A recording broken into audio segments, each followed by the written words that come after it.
মসজিদের মুসল্লি আছে যিনি ঘুষের সাথে জড়িত। এবার যদি প্রশ্ন করি ঘুষ কি পবিত্র না অপবিত্র, তাহলে আপনি উযু করলেও আপনার ভিতরে এখন পর্যন্ত পবিত্রতা হয় না। কথা বলেন না কেন? আপনার ভিতরে পবিত্রতা এখনো ঢুকে কেন? সুদ আছে, ঘুষ আছে, ঠিক কিনা বলেন? সেগুলি পায়খানার চাইতেও নিকৃষ্ট।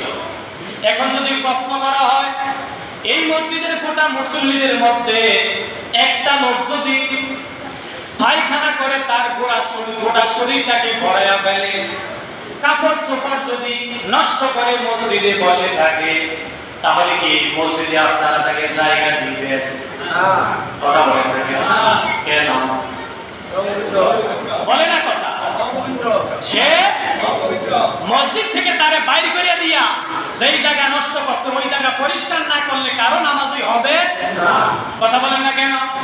কিন্তু এমন মুসল্লি আছে গায়ে সুন্দর জামা, মুখে চাপ দাড়ি, মাথায় সুন্দর টুপি, লম্বা জুব্বা গায়ে দেওয়া, মসজিদে বসে আছে সুন্দর দরবেশ সাহেব, সরাসরি সুদের সাথে ঘুষের সাথে জড়িত আছে। কথা বলেন না কেন? এই কথা বললে কি ইমামতি থাকবে?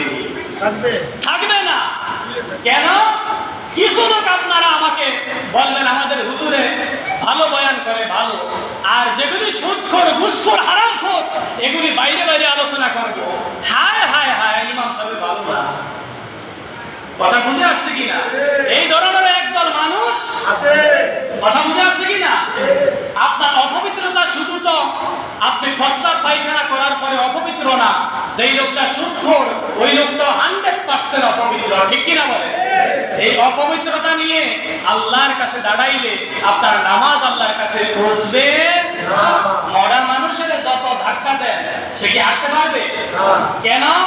তার ভিতরে প্রাণ নাই। আল্লাহ আমাদেরকে বোঝার তৌফিক দান করেন। রাসূল করিম সাল্লাল্লাহু আলাইহি সাল্লাম বলেন, ইন্নাল্লাহা তাইয়্যিব, আল্লাহ হলো পবিত্র। জবান খুলে বলতে হবে আল্লাহ কি? লা ইকবালু ইল্লা তাইয়্যিবা, পবিত্র জিনিস ছাড়া আল্লাহর কাছে অপবিত্র কোনো জিনিস কবুল হয় না। পবিত্র জিনিস ছাড়া অপবিত্র কোনো কিছু আল্লাহর দরবারে কবুল হয় না। এখন প্রশ্ন হতে পারে যে হুজুর, তাহলে তো অনেক লোক এমন আছে যারা এই সমাজের কাছে ভালো মানুষ, ঠিক কিনা বলে, কিন্তু বাপের কাছ থেকে সম্পদ সবগুলা সে তার নিজের নামে নিয়ে রাখছে, বইনেরও দেয় না, ভাইদেরকেও দেয় না, এরকম আছে না নাই? ওই ব্যক্তি হজ করছে কয়েকবার। এখন আপনাদের কাছে প্রশ্ন করি, ওই লোকটা যে নামাজ পড়ে তার নামাজ হয়েছে নি? ওই লোকটা যে হজ করলো তার হজ হয়েছে নি? ওই লোকটা যাবতীয় যে ইবাদত করে তার ইবাদত হয়েছে নি? কেন হয় না? এক কথায় জবাব দিতে হবে, সে কি হালাল কর না হারাম কর? জোরে কর। এই জাতীয় হারাম করের সংখ্যা কি এই সমাজে কম না বেশি? কথা বলেন। এই জাতীয় হারাম করের সংখ্যা এই সমাজে কম না বেশি?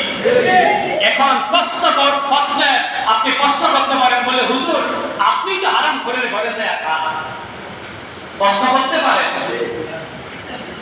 এই এলাকায় যিনি প্রভাবশালী লোক, তিনি আমাকে দাওয়াত দিলে তার ঘরে আমি যাইতে বাধ্য। কেন?